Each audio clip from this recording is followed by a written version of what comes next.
I'm from Indianapolis, so growing up here and, really knowing that there was a black woman who, led the way, that's huge, especially here in Indiana. Mm-hmm. How is the Walker legacy still impacting people today in your eyes?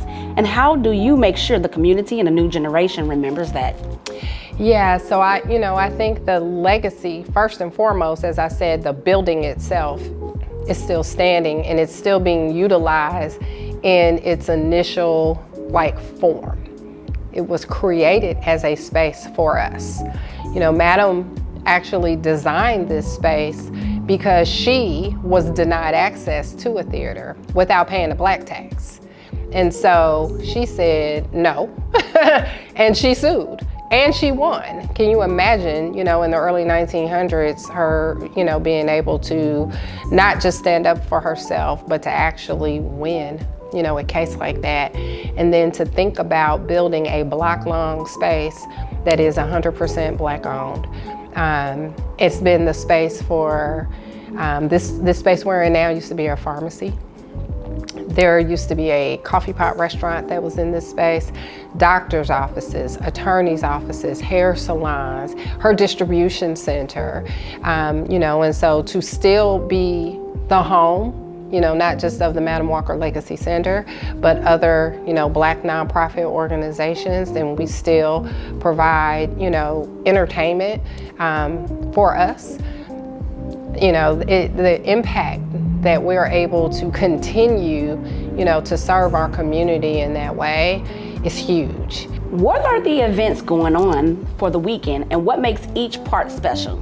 Oh yes, so Legacy Fest. It's funny because Legacy Fest was created from us celebrating our 95th anniversary, and the community actually said, hey, you know what, you need to keep this going. And so we changed a couple of things. While we are, we host the event every year during Juneteenth. We are not a Juneteenth event. June is also Black Music Month. So when you think about the Walker Theater, so not necessarily Madam C.J. Walker, but what the history of this space is.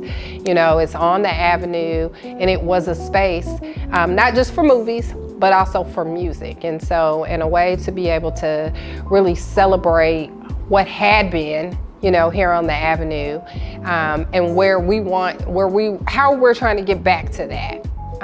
Here in 2025, we broke it up to say we have our corporate event that's on Friday, and we celebrate legends.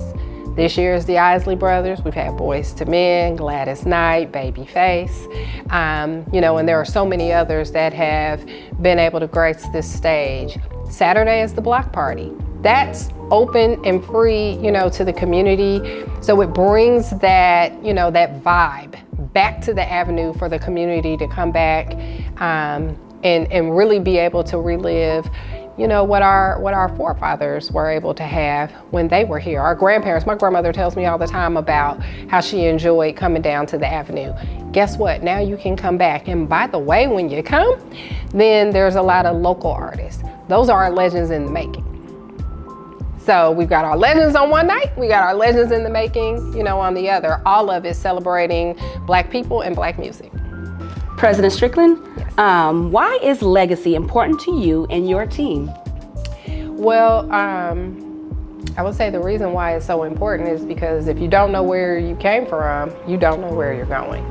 And I think that holistically, not just because of Madam Walker, but I think in our own families, and in our life.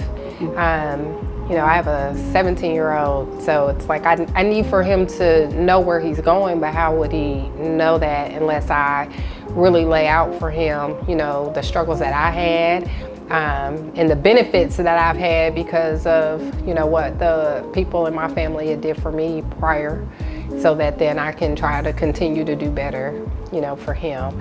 I think as it relates to Madam Walker, to think about the fact that we are 98 years old, so we are officially on the road to 100, and here we are. This building is still in existence. We are still uplifting her legacy, over 100 years later. Without understanding legacy, that would not happen.